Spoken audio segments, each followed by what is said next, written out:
Well, good morning, everyone. Once again, welcome to another live this morning. Hope you're having a great start to your day. And we sure appreciate you guys more than you know. And let's say hello to a few friends as you come up here. And thanks again, guys, for joining us live when you can. We appreciate it big time. Let's see who's number one on the hit parade as they come up this morning as you get your notifications. Here we go. Okay, Rosalinda, you're number one today. Nativity right at the top. Andrea, Niagara Falls. Janice from Brampton, good morning to you. Wendy from Markham. And Brahim, there you are, my friend. How are you? Carol, West Virginia. Lisa, good morning to you.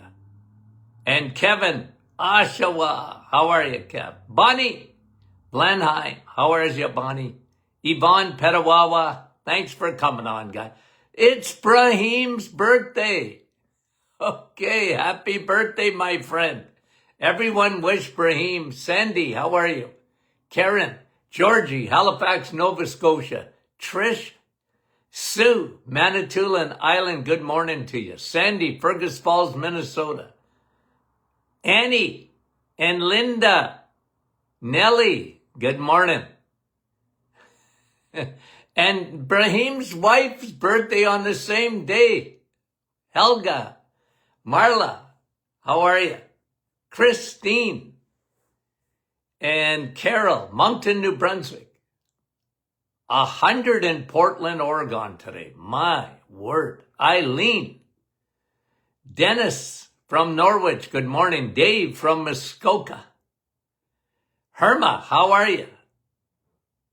And Kevin saying happy birthday to his buddy, Ibrahim. Cheryl, West Virginia. Amber from New Jersey. Jen, how are you? And Cindy, good morning to you. Couple of more guys. April, Oshawa, Margaret from Lakelet, and Fran, hi Fran, from Orangeville. Friday, Sharon said, married for 67 years. You're kidding me. Sandy, Karen, Leela, Anne, saying hello to Brahim too, and happy birthday to him. Wanda in Virginia, Wendy from Aylmer, Rosa from Montreal. Guys, we love you. I love our hi Rita, Helga. See Brahim, you're getting lots of love this morning. Rain, Cloud, how are you? Maureen from Boca Raton. Marie in Niagara. Yeah, see? Brahim, you can't say that you're not loved. Milika, Faye, Etta, thanks for coming on. We appreciate it. Okay. Brahim said send free supplements. Lori, Cambridge. Karina, what does Dr. Martin think about taking spirulina? I like spirulina. Okay, it's an algae. Got B vitamins, good source of protein. But guys, look, this is me, okay? This is me. And I think you guys understand me, where I come from. So when you ask about a certain supplement, well, I'm good. You want to do it? Go for it, okay? But when you can supplement or eat a food, I'd rather you eat it. So you don't hear me talking about a B complex very much, because if you have a steak,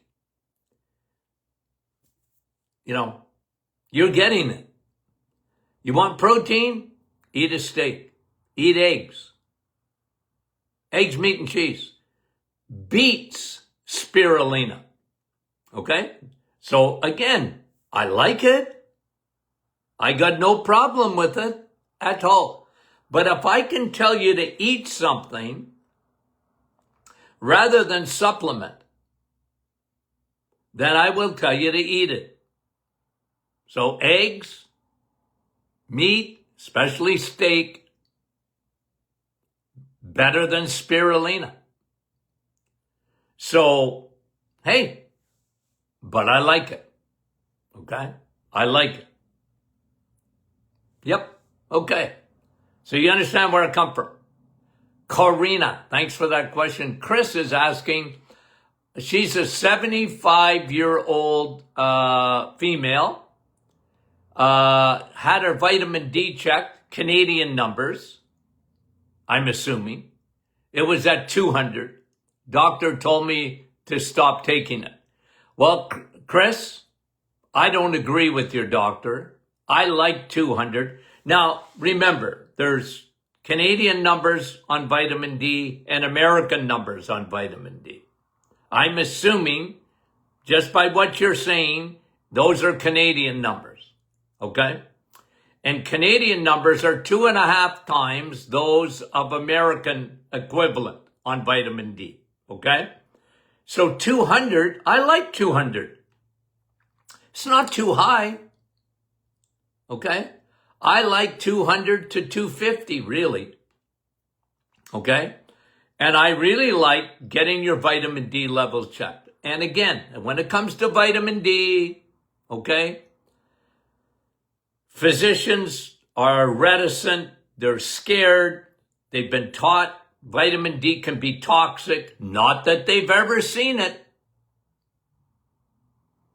Okay, not that they've ever seen it. They'll say, well, you can get kidney stones. Yeah, and if you get kidney stones, you're usually a vegetarian. You're eating way too many plants with oxalates. You're a spinach eater. Okay? With lots of oxalates. Sweet potatoes. I like them, but they're full of oxalates. And that's what gives you calcium in your kidneys. Calcium stones. Okay? Oxalates.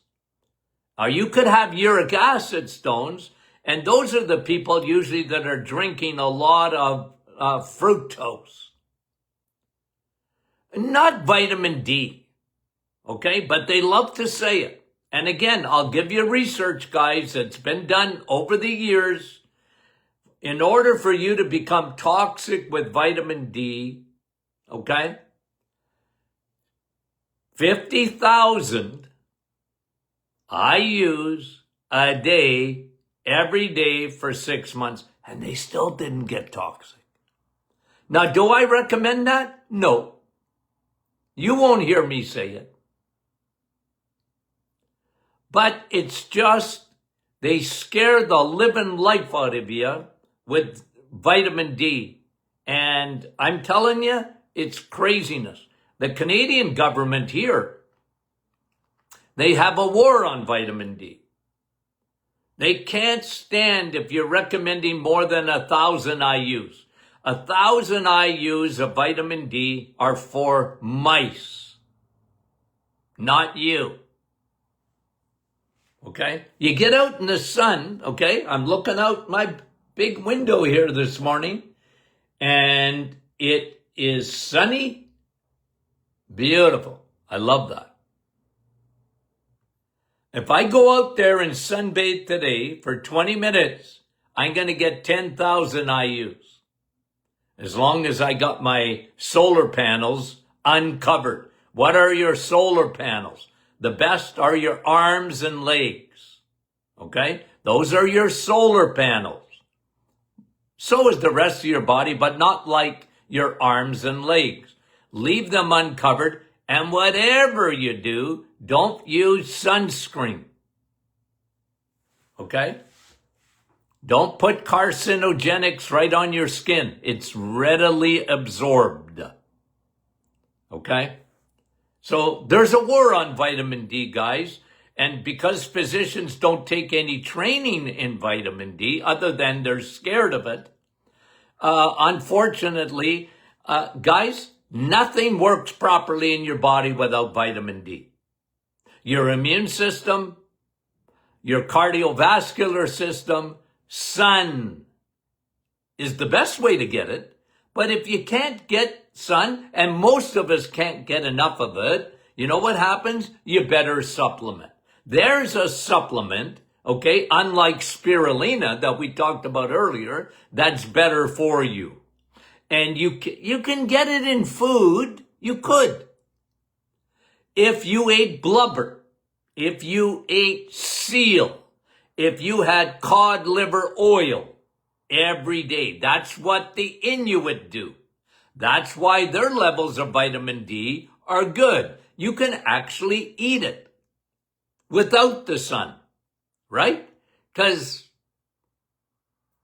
you get up north, okay? I live north, but, okay?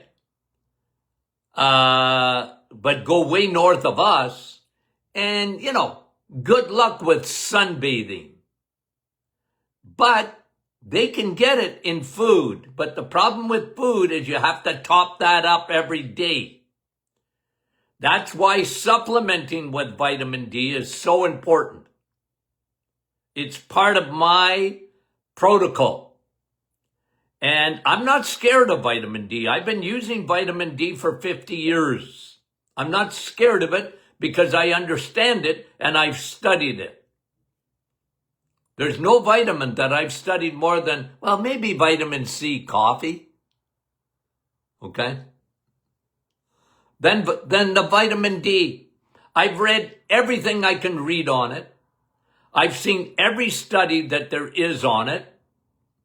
And I've seen the negative stuff and the positive stuff.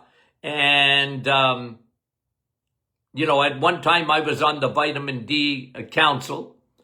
And I just tell you guys, it's craziness how they scare the life out of people. And doctors, again, it's amazing to me that they're scared of a number like 200 on vitamin D. Well, what's it going to do? It's only good for you. Okay? Okay. Let's get back to the questions. I get a little excited. Okay? Lucy, what is Dr. Martin advice on grounding sheets for inflammation? Well, there's a lot better things, in my opinion, than grounding sheets. I'm not against them.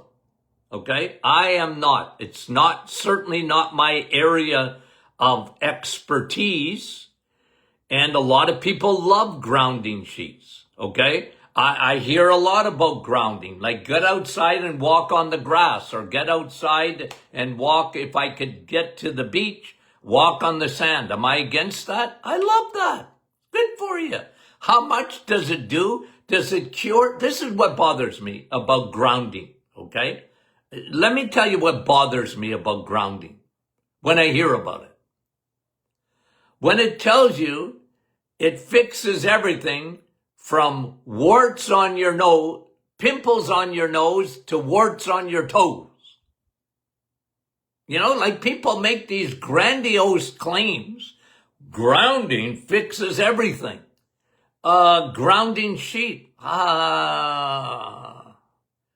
Without good food? I start with food. That's what I start with when it comes to your health. So you can't outground, okay, a bad diet. That's my point. So what do I think of grounding sheets? Hey, you want to use them? Go for it. Okay? That's my answer. I don't know. I'm certainly not an expert at it, at grounding sheets. Or even grounding. Okay? I read about it. I like it. You know? But is it everything? Nope. It's not.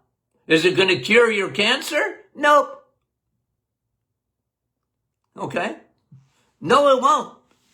So But, you know, I love my audience because a lot of people have even more expertise on certain things than I do. And so if anybody says, I love grounding sheets because here's what they do and whatever, you guys, my audience, which have honorary PhDs from me, that's my audience, okay? You guys fill this person in, Lucy. Tell Lucy what you think, because maybe you got more experience in it than I do. I read everything. You send me something or I read it. I'll read about grounding. I've read about grounding and, I like it. Am I convinced? I'm not 100% convinced of it, but I got no problem with it. Okay? So there you go, Lucy. Jamie, there's my buddy, Dr. Curry. I like him because he practices what he preaches, and he's asking me a question. I keep my macro intake at 2 grams of protein per kilogram of body mass. I know you are. You're religious about it, Jamie. Good for you. 1 gram of fat per kilogram, no matter what. I then alter my carbs based on my goals to either bulk up or slim down. And Jamie, okay, for folks that don't know Dr. Curry, a good friend of mine, he's religious about staying in good shape. Okay? We bump into each other at the gym all the time. And I love him, okay? Because he practices what he preaches to his patients. Okay? And tremendous, okay? I'm trying to convince them to become a podcaster like me, okay? Now, yeah, Jamie, I like your strategy 100%, okay? And I know you teach that. And, yeah, like I'm just going to give you, again, me on macros and measuring. If you do it, good for you. Okay? Like, here's me in an overarching principle. I'm big on protein as being the king of the castle. Okay? I love fat too, because protein and fat, healthy fat, eggs, meat, good dairy, butter, cheese, that kind of thing, cream. I'm big on that because it's protein and fat. I love that. Okay? I love that. And I'm not a no-carb guy. I'm a low-carb guy. Okay? Meaning that I like the other 2 macros better than carbohydrates. Carbs, especially when you're in good shape, like Dr. Curry, well, yeah, you're going to have carbs for sure. But they're never the king of the castle. And people today are carbohydrates. They're carboholics. Okay? I say that all the time. My name is Tony, and I'm a carboholic, okay? And most people are, okay? And me, I have to be very disciplined about carbs, okay? I find it easier. It's never easy to start. That's why I get people on the reset, because the reset starts them off on the right track.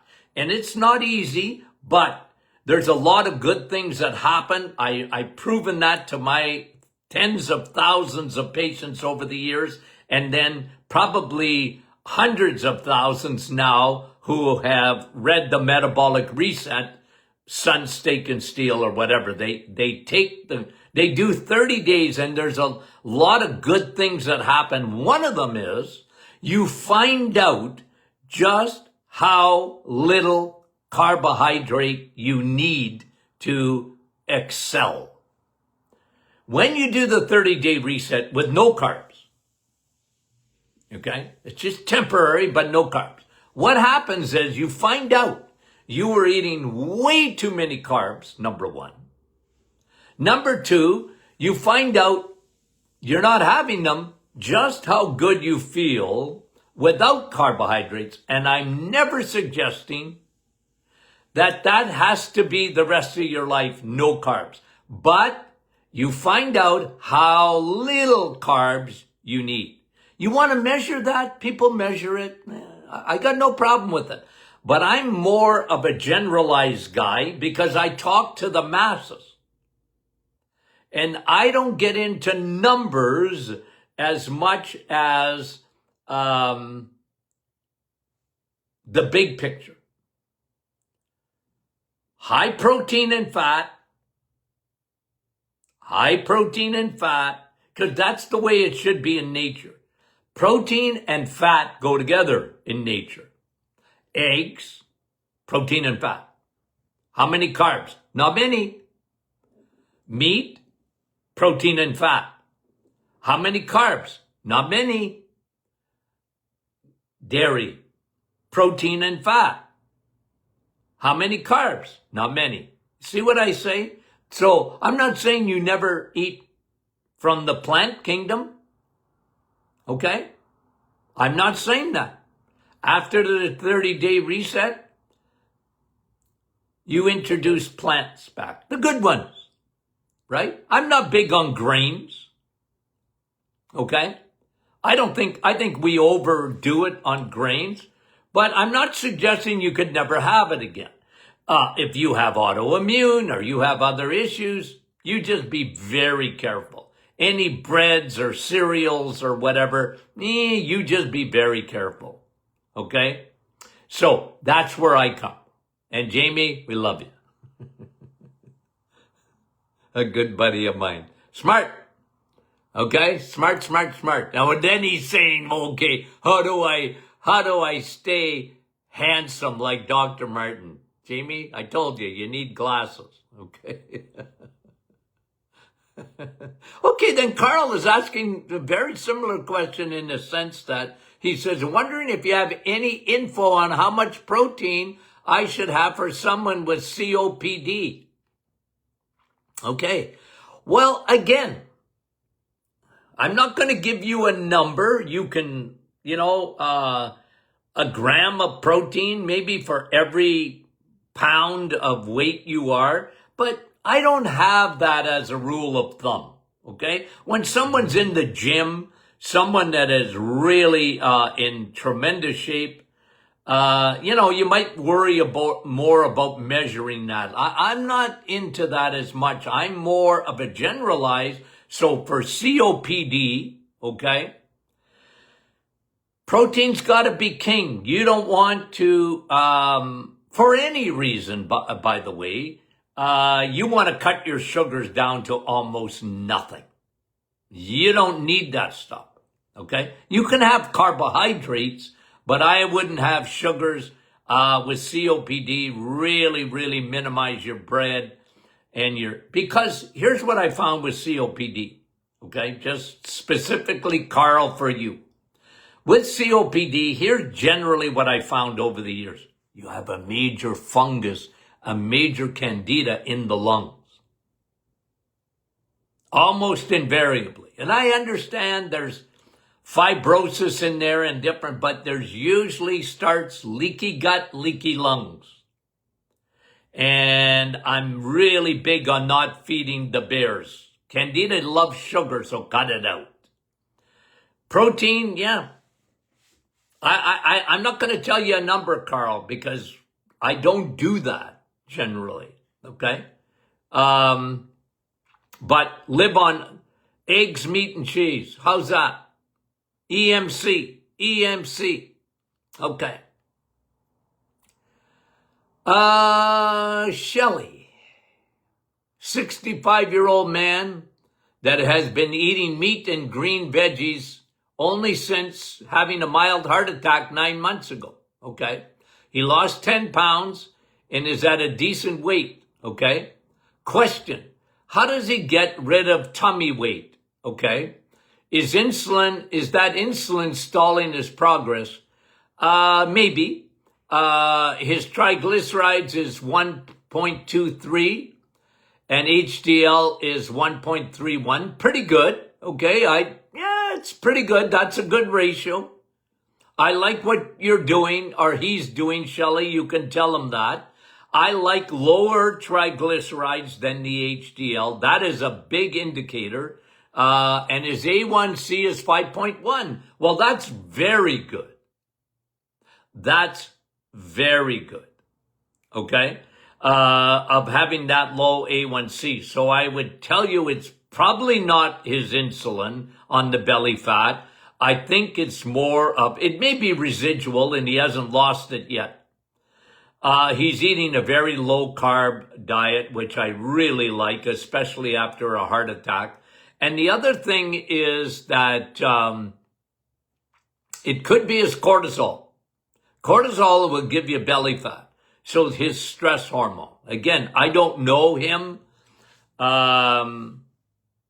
Shelley, so I'm just making suggestions. You're asking a question, how does he raise his HDL? Well, here's how you raise HDL. First of all, HDL will usually go up when your triglycerides are going down. So focus more on triglycerides. How do you lower triglycerides? How do you lower fat balls? That's what triglycerides are. They're fat balls. Okay? Well, you empty the liver. How do you empty the liver? Low carb. So focus in on the triglycerides because it's like a teeter-totter. As triglycerides go down, generally speaking, HDL goes up. Okay, so he's got good HDL. You want to get it elevated more, lower the triglycerides more. And that's with food. Okay, generally with food. Now, here's a few things just on HDL too. Okay, no alcohol. Okay. You almost got to be a teetotaler. High DHA, okay, elevates your HDL. Vitamin E, exercise, especially getting stronger, elevates your HDL. So exercise, go for a walk. All those things are exercise. You know me, I'm big on getting strong. Get stronger. Always work on getting stronger. I don't care if you're 80. Get stronger. Okay? Always work on that. To be able to get yourself off the floor. If you had to. Get yourself out of a chair. Get stronger. I mean, what happens with the muscle in your body? It is the most powerful endocrine organ that you have. The more we study muscle, the better it is. Okay? Now, okay? Avoid alcohol and smoking, healthy fats. So that's when you're eating eggs, meat, and cheese. That's why when you eat low carbs, triglycerides go down.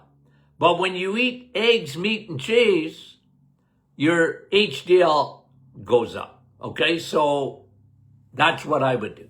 That was Tamanetla. Who asked that question? I'm having a brain cramp. That was Shelley. Okay, Patricia. She has Dupuytren's contracture. You know what that is?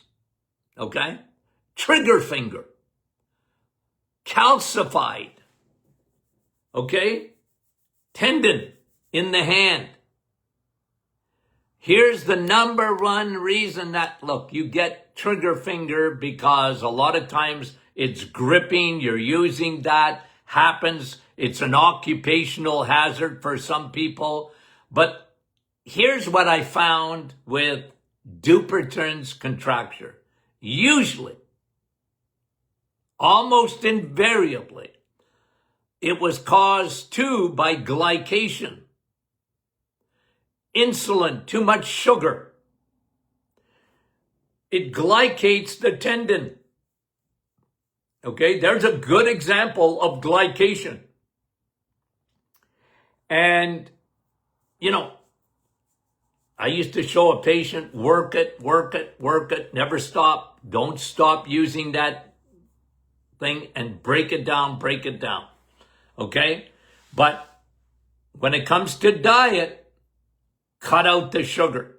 It makes a big difference because sugar glycates. Sugar damages tendons. Sugar damages joints. Sugar damages skin. Sugar damages eyeballs. Sugar damages circulation. Sugar is toxic. You don't need it. Okay. Usually what I found, again, I think I'm right about this, is Patricia, because I had a lot of clinical experience. I saw Dupuytren's contracture, trigger finger a lot in my office. Okay? Okay, and some people are more susceptible to it than others. Okay, I just don't only blame it on diet, but it is certainly a factor. I think I answered everything. Nellie was asking about gluteus tendinopathy, both hips, bursitis on the left, no fun. Is this caused by lower estrogen? It may be a factor, but generally no, that's not. It's wear and tear, bursitis and tendinopathy, especially in the glutes. It's an area of injury. We sit way too much, and we're not strong in our hammies. We need to get our hamstrings very strong, because usually with those tendinopathies, and remember the hips, they got very little blood supply. They're avascular. Okay, and that's why you see so much damage to hips. And anywho, okay, I think I answered everything. I think I did. Okay. Okay, guys, if I missed anything, would you let me know? I'll answer it. Okay. Okay, guys, we appreciate you guys sending in all your questions. We love you dearly. You're so unreal. Okay? What an audience we have. I just gotta boast about it because we're the most interactive audience in podcasting business is ours. Okay? I've never heard of a podcast that has much Q&A and people giving good advice is on our podcast. Okay? Aren't you wonderful? Again, like I said, I give you honorary PhDs, my audience. You deserve it. Thanks for making this such a successful program. We appreciate that. Without you, where would we be? Okay? And if you can't get with us live, then make sure you download the Doctor Is In podcast on your favorite smart device. Okay? We appreciate that. And if you get a chance, you can share this. Okay? If you do, then it makes it even more successful. Okay? That's what you can do. Show us a little love by doing that. Okay. Talk to you soon.